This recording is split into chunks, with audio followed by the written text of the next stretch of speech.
So I assume that we're live now. Yes, we're live. Okay.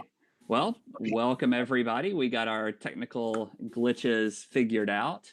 So today what we're going to be doing is we're just going to be discussing with the elders a live chat on what we're doing, how we're reopening, why we're reopening, and just working through some of those pieces. I need to mute myself on the other TV that I'm watching myself on. So who we have here today, you guys know him well. It's Andy Mao, it is Jeff Cruzel, and it is Bob Farrell, and of course me. Hello, everybody. So, let's see. I can look at myself and I could say Jeff is above me, and Bob is, I think, this way, and Andy is kind of over here. But anyway, so what we're going to do is we're just going to walk through some of the questions that you guys have had about the reopening, talk about our process a little bit. But before we get there, I want to answer the question on everybody's minds, which is, what in the world happened to the puppet show? Because that's really all that we care about. And so what happened was there was an extra button on YouTube, and I thought that was the button that I normally clicked, and it was not. And then essentially it was technical difficulties that I couldn't figure out how to regather that. And so I called Andy, and he's like, well, you're pretty much out of luck. And so that was the end of the puppet show for this week. So we will have it on next week. I learned from my mistakes. I'm actually more impressed that we have only had one technical glitch to that level in 3 months. So I'd consider that a blessing. Anyway, so let's go ahead and start with a couple of questions. The first one, we want to talk a little bit about our process. And so questions that you guys have asked that we've written down, wanted to make sure to record are, and I'll just let you guys kind of answer this how you feel. Why didn't, kind of talking about before now, why didn't Genesis Boyne reopen before June 1st? And kind of as a follow-up, why didn't we just keep meeting together as an entire church? Well, from a safety perspective, we thought it was safe that we adhere to the guidelines that have been put forth. So COVID has a very real risk. And from a meeting together perspective, we have people that have health issues, and we don't want to put them at risk. And we have young children that are also in a risk category of their own. So why we didn't meet is primarily from a safety and risk perspective, from my view. So we also had the a building issue, which we had to tackle and figure out how we were gonna work around that. They closed down the school, so we didn't have accessibility anyway. So yeah, I think that's definitely a big part of it. Is we can't gather all 80 of us together if we don't have a place to gather all 80 of us together. And like Bob said, the safety issues also was what we want to be safe with people and adhere to the state mandate along with local guidelines and so forth. So okay, and kind of as a follow-up question, I know that the elders didn't even make a decision to reopen until May 27th. Why was there not a decision on when to reopen long before that? It also goes back to the facility. The facility, Boyne City Schools, there's been little communication back and forth. I've made attempts to reach out to them. I was able to reach Pat Little, but the school itself is not even opening for some of their summer programming until July. So it has not even been an option to have a facility. And from an outdoor perspective, it's been difficult to get any of the parks or any of the reservation processes through, because city offices have been closed and operating at minimal staff by phone primarily, phone and email. So things just haven't worked in any way that we're used to. Well, I want to hit on to that because if you remember from the first video, we actually never told people to stop meeting in person. We said if you're comfortable with it and your small group wants to continue, we've always been open. If you look at it that way, our small groups always had the option to meet together, and that was a decision that they were all able to make as individual groups. And as far as reopening, like a number of the groups, I think all of them actually have been meeting in person now for 3 or 4 weeks, and some longer. So we do have some limitations because we're not in our own building, but we also have some freedoms, and we are encouraging people to take steps that they feel the Holy Spirit is leading them in. Yeah, and I would say, kind of to Andy's point, we've had groups that were meeting in person from Easter, and then a couple more started in early May, and then now most of the groups do meet together in person, but that has always been an option. I think the other part of it is we didn't have a plan before May 27th because the country did not have a plan. And so once the governor opened up, hey, this is available for us to meet in a number that would actually constitute our 80 people, then we were able to start the discussions. But we couldn't even have the discussions with the school or with the city parks or anything like that until they could give us an answer. And they couldn't give us an answer because they are government run until the government made a decision. So kind of follow-up question to that is, okay, well, cool. Then the government did say, July 1st, July 8th, we can reopen. Why did the elders choose to wait until July 12th as the official reopening date? So if we tried to get everything in place on June 1st, when we were allowed to reopen, and get everything lined up to be open that very first Sunday, I think that's not a realistic expectation because, like Bob said, we have to communicate with the city if we want to meet in the park. We have to communicate with the school if we want to meet there, and we are 100% dependent on the answers that come back. And we also wanted to have a good sense of how the small groups were operating. If none of the small groups are meeting in person, then there's really no reason for us to try and get everyone together in one place because it's likely we're not going to have a whole lot of people. And that's not to say there isn't value in just meeting together with a couple, but trying to read the room. Yeah, read the room, I guess, and really trying to understand where people are, having those discussions. That takes some time. And we wanted to have a robust conversation about it and really not come up with a plan that was going to have to change in a week or in 2 weeks. And like we did at the beginning of this, where we said, okay, we don't know how long it's going to be. Here's our plan. And we wanted to roll out at the beginning something that could last for however long to stay at home. Likewise, we want to come up with a plan that we can roll out and continue with so that people have some consistency and understand what's going on as we come out of the stay-at-home order. Yeah. And So we're trying to be understanding of everybody's situation. And that's kind of it's a real broad spectrum, right? Like a lot of people are maybe a little more rural about the COVID, and other people are very, worried and because of health conditions or whatever. And so we have to be understanding all those people, and we need to, probably take the more conservative road when we come together and consider those people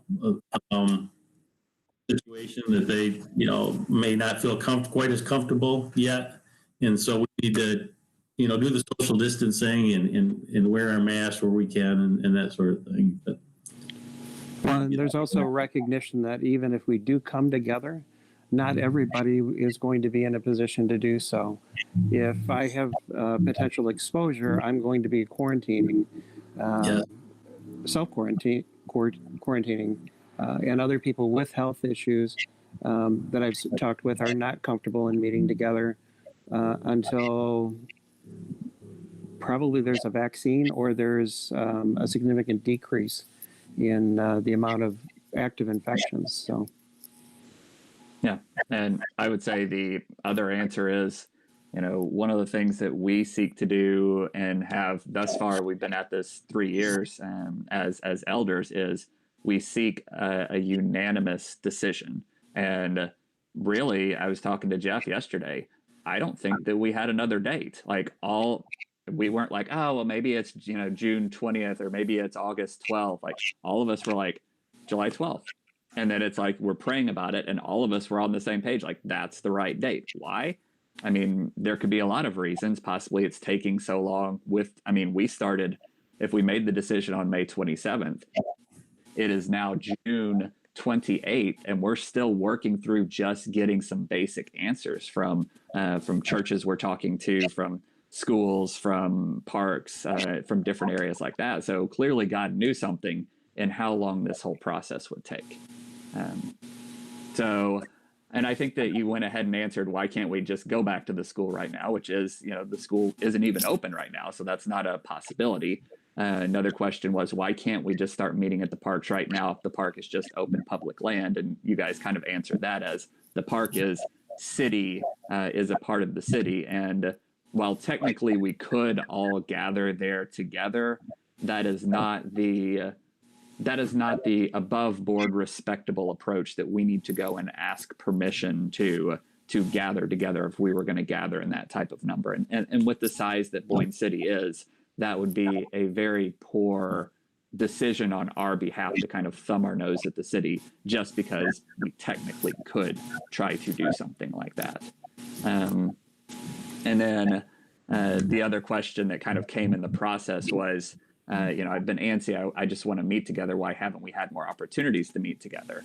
And I think to Andy's point, we have opportunities to meet in person on Sunday, on Monday, on Tuesday, on Wednesday, and on Thursday. So it is something that if you wanted to meet together, you could meet with people from Genesis Boyne almost every single day of the week. And if you on Friday or Saturday, you could pitch the idea to us of like, hey, I want to have backyard barbecue and Bible study on Friday. And we'd probably be like, hey, let's do it. So it really is something that we have had those opportunities really from day one. It's more just taking those opportunities as they are. It just doesn't necessarily mean 80 of us meeting together on a Sunday morning at 11 a.m. Okay, so let's go ahead and transition. We're at our halfway point here, which is discussing what are we going to do now? And the big question that everybody's been wanting to know is, where are we going to meet? okay. So, yeah, go ahead, Bob. Well, the preferred place would be to meet at one of the parks, either Veterans or Old City Park, which we've met at before. We're still waiting on the approvals from the city to come through. And again, with the city offices, they're not open yet. They do take phone calls at home. And I have a continued request to clarify. We have a tentative approval to use Old City Park. The Veterans Park with the pavilion is our preferred location, but we have if we can't meet either one of those two places, Jeff has offered the field behind his house, Silver and Lake Street, to go ahead and meet as a group. So we have a location to meet outside here in July, and then we'll have to see moving forward. Dialogue has begun with the school for us to go back into there but we have to come up with a plan that meets their approval in terms of how we're going to approach, use a facility and distance. So again, we have to respect their wishes and their requirements of us based on the fact that they're looking at the use of the facility and the fact that the facility will be used for kids during the week. So, yeah. Does that pretty much cover it? Yeah. So one way or another, we're going to have church, and that's exciting to at least have some church going on. I mean, in addition to what we already have. I mean, we have the small groups and so forth. I'm not referring to that, but a Sunday get together would be, I know a lot of people miss that, and we're going to have it in some form or fashion here on the 12th. So looking forward to that and excited about that. And it's going to be maybe a little briefer type of service in some ways, but all the logistics of the getting a full-blown worship team, and that might be limited a little bit, but we are going to have church, and that's exciting. Yeah, and I think that's the perfect answer. Of we have a priority list that we'd like to do.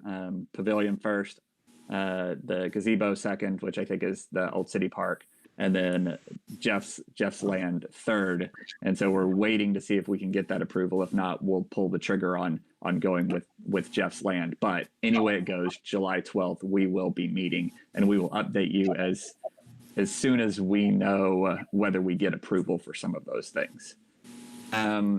So that answers kind of when will we know the decisions. It also is, why is it taking so long to find the place? Is we're at the mercy of the school. We're at the mercy of the city in terms of being able to find these places and get them set up. And so, we made those contacts in May and are just kind of working through trying to get those answers. And so I think this kind of leads us to the next question, which is, wherever we meet, are we going to have kids? Are we going to keep doing live streaming? Those are kind of the two biggest questions for families and for people who are concerned with, who might not be able to come. So I can take those. I'll let Andy answer this one. Yes, we're going to have kids, and I'm excited. Yeah, I'm excited to feel that it's important because we're changing things up a little bit. Children's spiritual man, and so at the same time, we also feel it's important for parents to know that their kids are being taken care of, and so they can focus when it's time to worship as adults. And what we're going to do is switch up our order of service a little bit, have a time of singing, worship in the beginning, and then so many of you have actually been watching these kids videos that we're going to do the kids up front so the adults can enjoy it as well. So we're going to do kids at the beginning and then send them off with their supervisors. We're going to have people taking turns, parents taking turns watching the kids, and have the back half of the service be for adults. And yes, we are going to keep live streaming. It may not be the same quality as we get when we're at home, because we're going to be entirely dependent on cell service or Wi-Fi if we can find an open hotspot or something like that. But if it's working today, it should be working in the future. Again, it just might not be the quality that we've been trying to put out before. Yeah. And, it's one of the things that we talked about from the very beginning when we laid out our vision 3 years ago. Children are such a huge part, young families with kids. And to think about being like, well, kids they're going to have to sit with their parents and listen to my boring sermon on a weekly basis. Like that's not fair. And it's not healthy for our next generation to go 2, 3, 6 months, a year. I mean, we don't know right now in terms of what will be allowed and what will be encouraged, but to think that they would not in their formative years have the ability to spiritually grow. And so we want to give an equal slice to the kids of making sure that they are growing in a biblical manner that we are to the adults. And so that is something that we will continue to work on balancing within the worship service. And I think that comes back to our mission, and our mission is to reach young families. So we're looking at the broad spectrum and trying to make sure that we're meeting our mandate, which is to reach the families, and that's all the members of the family. So which kind of brings up the next question of, we're going to be outside. Are we going to social distance? Will this be safe? Well, I'll take a stab at that one, Nathan. We have very distinct opinions, and I've heard from people by we that you are mean very the entire world. Well, the world, and even the people that I've talked with, we've got all ends of the spectrum represented. We've got the middle roaders, we've got the ones that are, I'm done with this, and we've got the other end where social distancing is a requirement for them moving forward. And I would say that what we've talked about doing is having two zones set up, and that one for social distancing and those that want to be able to maintain that, and then a separate zone for people who are a little more liberal with their approach right now. We're trying to figure out how to keep people in a comfort zone where the comfort zone is self-defined. So yeah, and I think that's, really just almost putting up a sign that says, hey, social distancers on the left and those who are not social distancing on the right, because we have a very warm and welcoming church. And I know a lot of people are going to want to come up and maybe give a hug or shake a hand or get close to people, and other people. And so trying to figure out, we talked about all different kinds of things. Do we need to have like a red button, green button? Do we need to have like little lines? And so just kind of looking over and saying, okay, that group wants to stay apart. They can still talk, but we need to respect that. Then the other people who, hey, we want to be close together. We can sit on each other's laps or whatever it is. And we can, so kind of allowing them the opportunity to make that choice, and then shifting it depending on how many people go to one side or the other. And the main thing is that we want people to feel comfortable no matter what their choice. We are open to everybody's feelings and aware of those, and we want to respect all that. And so there is no wrong answer to this. We have to be open to that but respect those that are let's say more conservative about their approach. So coming back to just the mandates continue to be when we're in an area with public where we can't social distance, is that we wear masks. So that I'm expecting, I know I will, just by virtue of my situation, and I know others may as well, but we have to be comfortable enough to be able to allow that to occur as people feel comfortable. So and not feel shame to make this as much of a uniting opportunity and not a dividing opportunity, because I know that's happened in a lot of businesses, a lot of churches, that it becomes a very divisive thing. And so being able to create a way that we can have unity within our church as much as possible.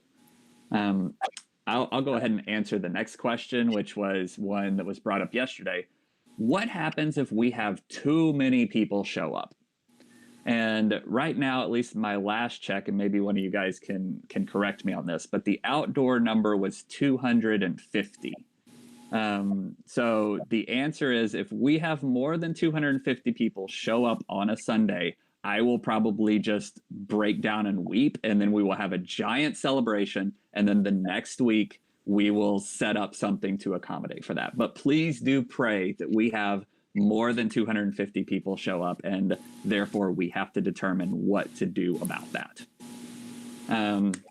Okay, so those of you that are listening, make sure we spread the word to anybody that doesn't or wasn't able to get online today. So just reach those that maybe you haven't talked to or whatever, and make sure that communication gets out to as many people as we can, and invite. It's an opportunity to evangelize as well, to people that are new. Maybe they'd be open to an outdoor service where they wouldn't have been indoors. So I mean, it's an opportunity as far as I'm concerned, and let's use that. You know, Yeah. And I'll go ahead and answer the next question, because I wrote down the list that we talked about, which is, what do we need to bring? If this is going to be outdoors, what do we need to bring?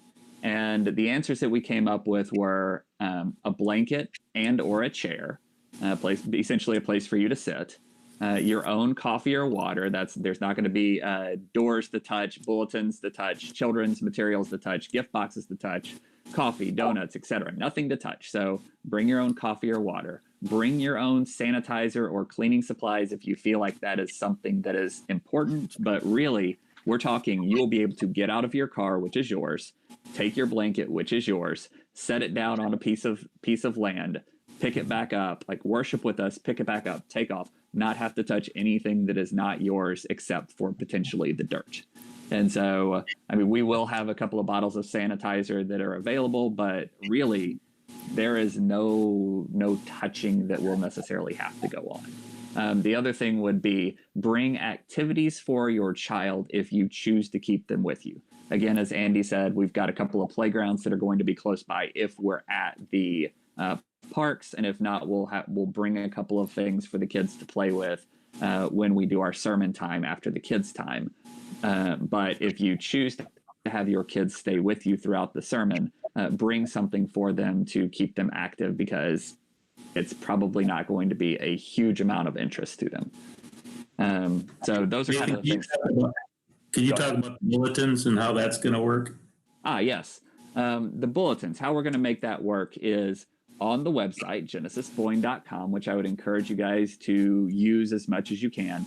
We will have a button on there that says bulletin and then has the date on it. And you'll be able to click on that, and that will take you to a place that has the lyrics for the songs that we're going to sing, sermon notes, and any other pertinent information, like, a one thing or an announcement that we need to have. So that'll be on the website for that entire week. You can click on it, and then you can have it on your phone. So everybody doesn't have to touch a bulletin. They can touch it on they can look at it on their phones and be able to immediately sing along with whatever we're doing. So yeah, that makes it way easier for us in terms of how do we print, how do we get it out. It's all on your phone.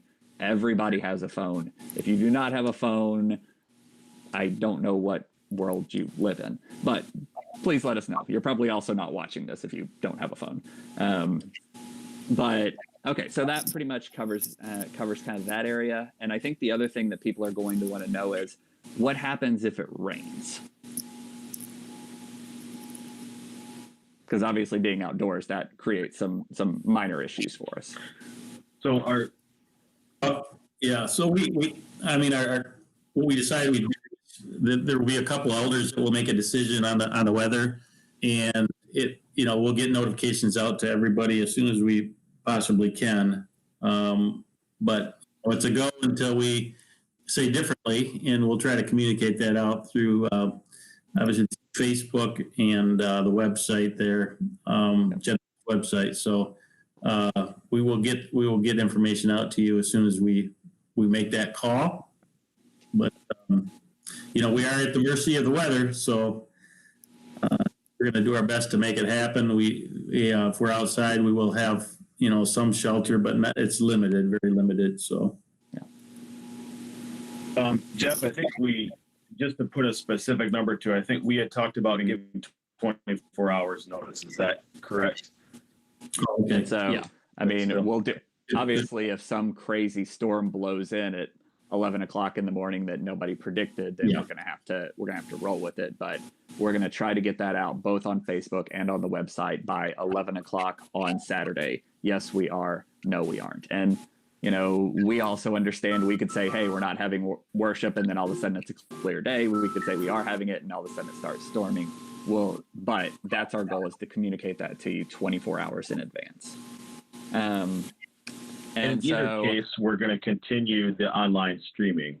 So yes, the stream will be up whether we meet together outside or not. There will be the online service regardless of weather. Yes, weather, we will have stream. So anyway, that sounded weird when it came out of my mouth.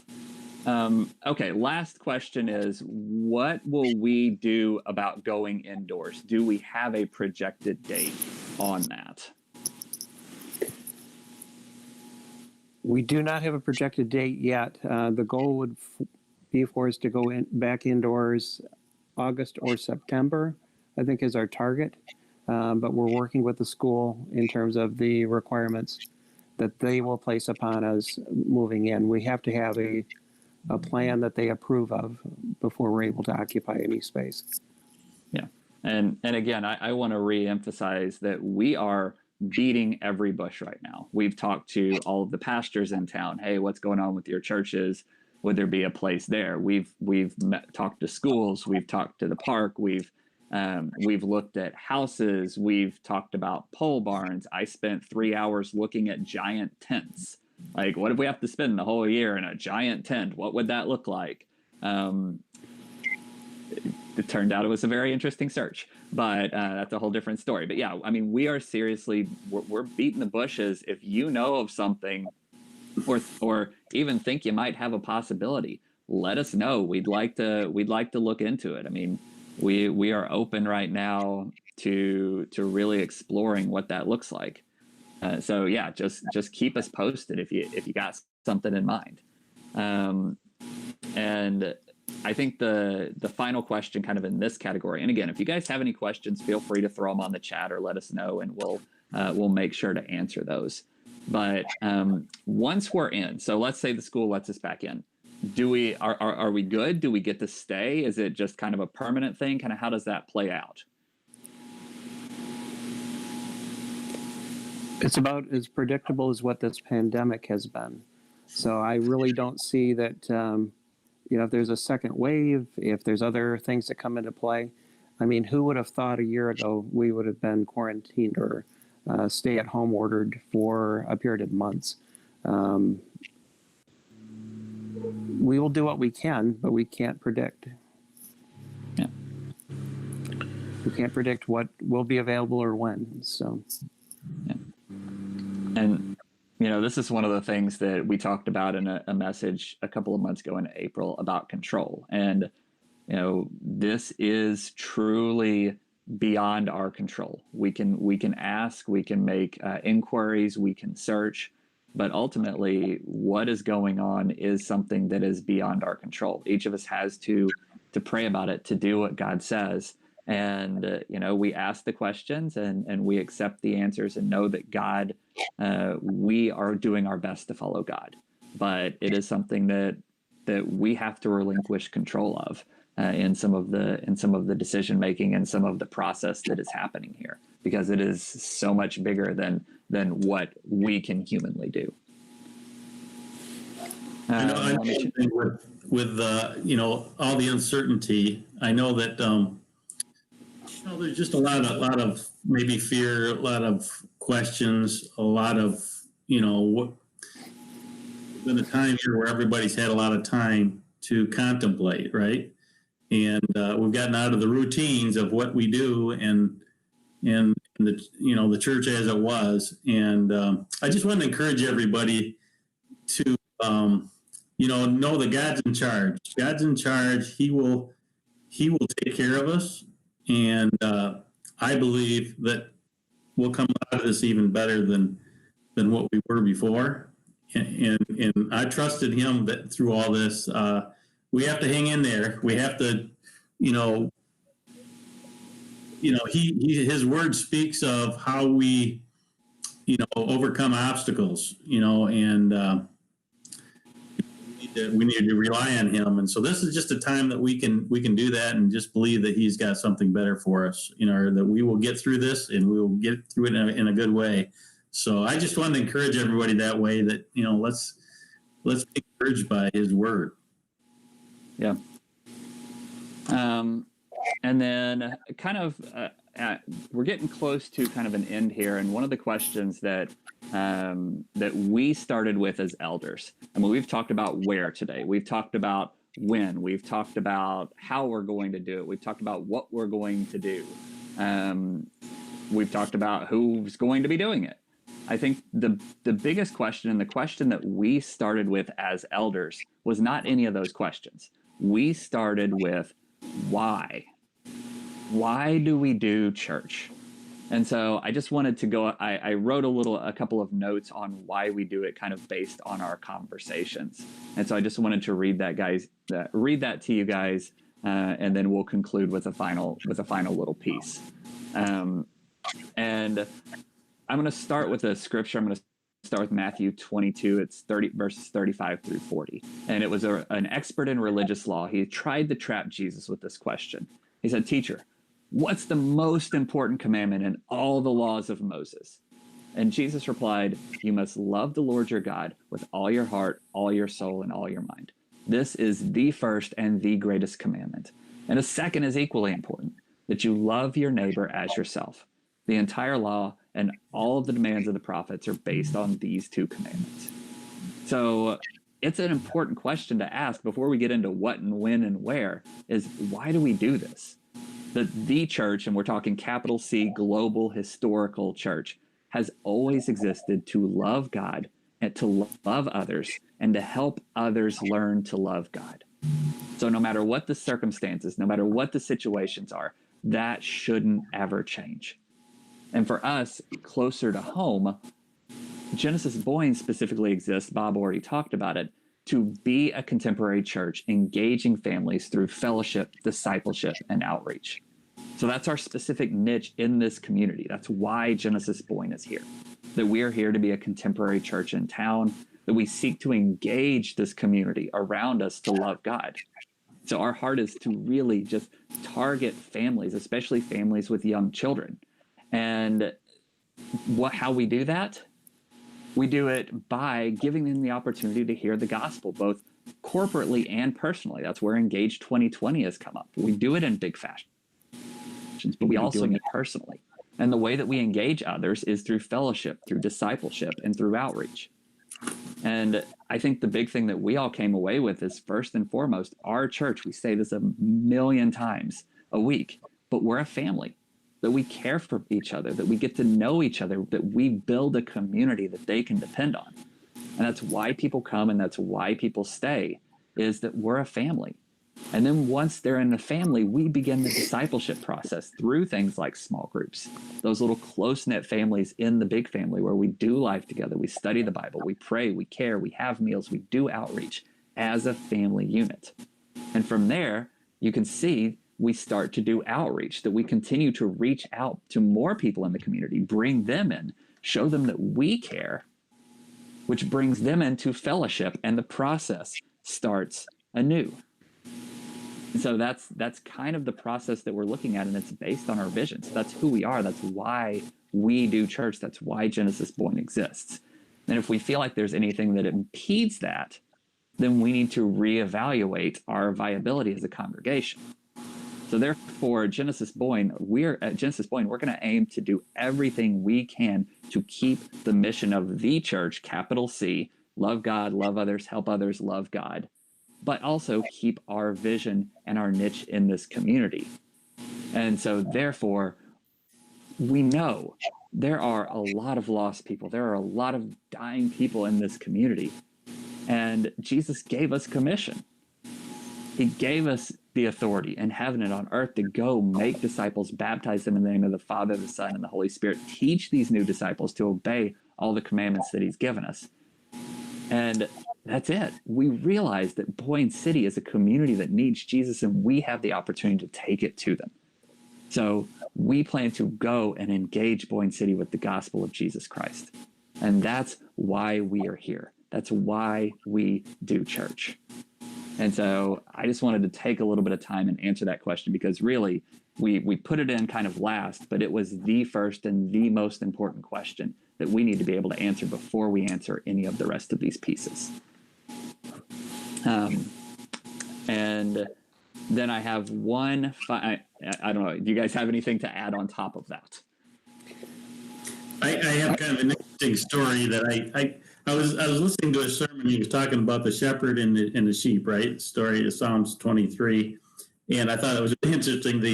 When he's talking about, sometimes sheep will if they turn upside down, they can't get back up. They can actually die upside, if they're on their backs.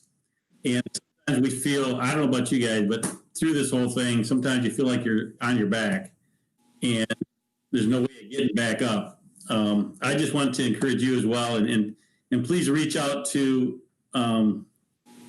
leadership of this church or someone in the church. If you're struggling at all and you need help getting back up, things are kind of a chaos because of the disorder. Let's as elders and leaders in the pastor and even the other leaders of the church in different areas, let's be shepherds to those that are in need, and make sure that they're taken care of. That's in my opinion one of the most important things we can do, and right now, and reach out to as many people as we can to keep in touch, make sure we're all doing well and our leaning on the Lord for any guidance and help. So that's my thoughts on that. Bob, did you have something to say? I was just going to remind people that please use the Genesis Boyne website. There's an opportunity there for you to get your prayer requests in. We have a prayer team that will pray for any of those needs that are out there, and bring them to your small group, bring them to the link. We want to hear from you, and if you have needs and you have prayer requests, please make them known. We will pray for you, and we do, as we know what those prayer requests are. So. Yeah. And we're getting close to wrapping up. If you have any other questions, feel free to throw them on the chat. We'll do our best to answer them. But I think the last question that hopefully everybody's asking is, what can we do? So that every person who's watching, every person who's in a small group, and one of the things Jeff just said that I think is a really good thing to note is that we've had, let's see, Sunday, Monday, 2 Tuesdays, Wednesday, and Thursday. We've had 6 small groups, and there has been an elder in every single one of those groups. I do Sunday and Monday. Andy does Tuesday and Thursday. Jeff does a Tuesday, and Bob does the Wednesday. And so every person in this church has the opportunity to discuss with an elder because they've been in the small group. And if you're not in a small group, then you have the opportunity to get into a small group, and then there's an elder there. And so it's one of those things that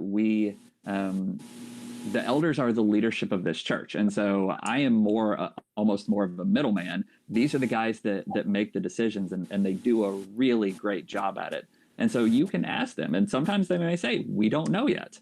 Things are murky.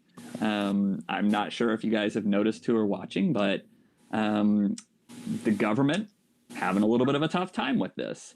The sports leagues having a little bit of a tough time with this. The businesses having a little bit of a tough time with this. Churches around the nation having a little bit of a tough time with this. We are not alone in the fact that this is not the easiest thing to walk through. And so these guys are doing a great job of being faithful, of praying for this church, and doing their best to lead the way that God is calling them to lead. And so I just really appreciate them and the work that they have done in setting up all of this. But the last question would be kind of, what can we as a church body do? And I would say, if any of you guys want, I've got a bit of an answer for this. If any of you guys have something that's like, hey, this is something that we really want you guys to start working on.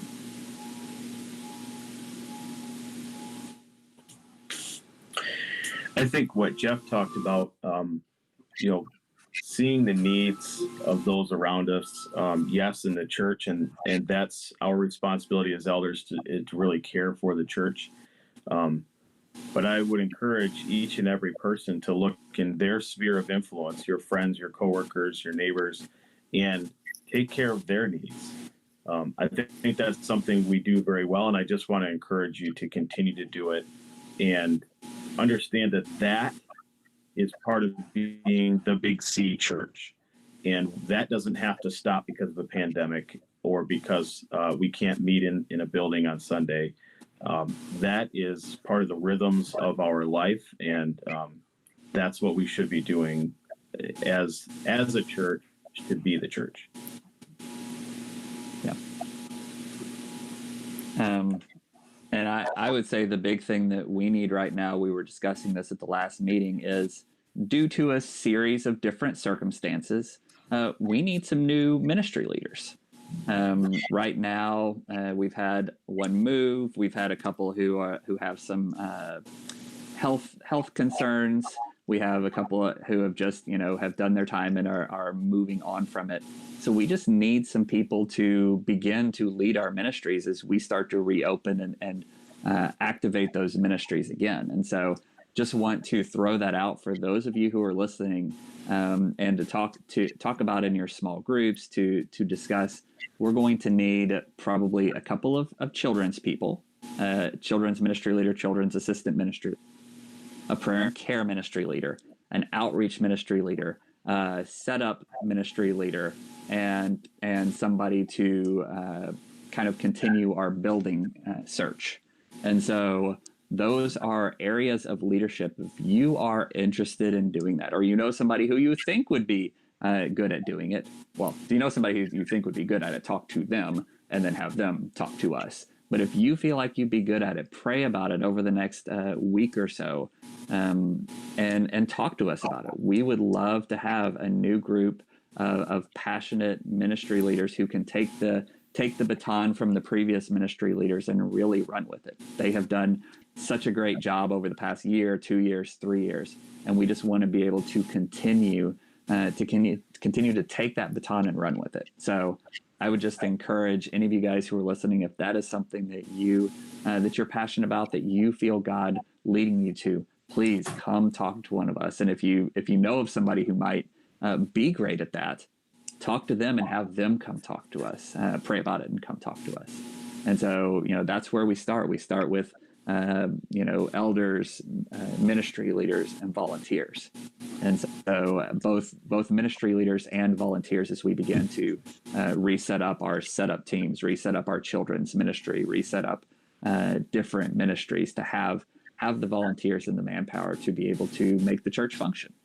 So when we're talking about what can you guys do, keep engaging people, and really care for others and care for our church. So, and that's pretty much, I'd say, all of the questions. I think we got through 20 something questions. Yes, sir. I'm looking at Bob. He looks like he wants to talk. Well, I wanted to know if there was anything in chat, since I can't see that. If there are any questions that were brought forward. Nope. Just thank you guys for providing awesome information. So people are happy. And when you're happy, we're happy. So it doesn't look like we've had any other questions, but so we'll go ahead and pray and wrap this thing up. But thank you guys so much for joining us today. Let's go with Andy for closing prayer. All right. Thank you, Father, just for the wisdom that you promised to give us if we ask for it. God, we asked for it again today, and we've not stopped asking for your wisdom since the beginning of this church, really. And we want to be sensitive to your leading, and we want to lead well. And I hope that as we seek your will, that people will feel the Holy Spirit move, and that the feedback that we get and through our prayer and from people just talking to us, the conversations we have, that your will for this body will be fleshed out, and that as we move forward, we look forward to your blessing. And Father, I just thank you for living in a place where we have the opportunity to meet outside, and where we can enjoy the beautiful creation that you've made. And I thank you for whatever you provide, whether it's Jeff's Yard or Veterans Park or whatever it is. God, your provision for this time is perfect. And we thank you for the faith that you've given us to trust you. And we ask that you continue to help us trust you for the next step as we take this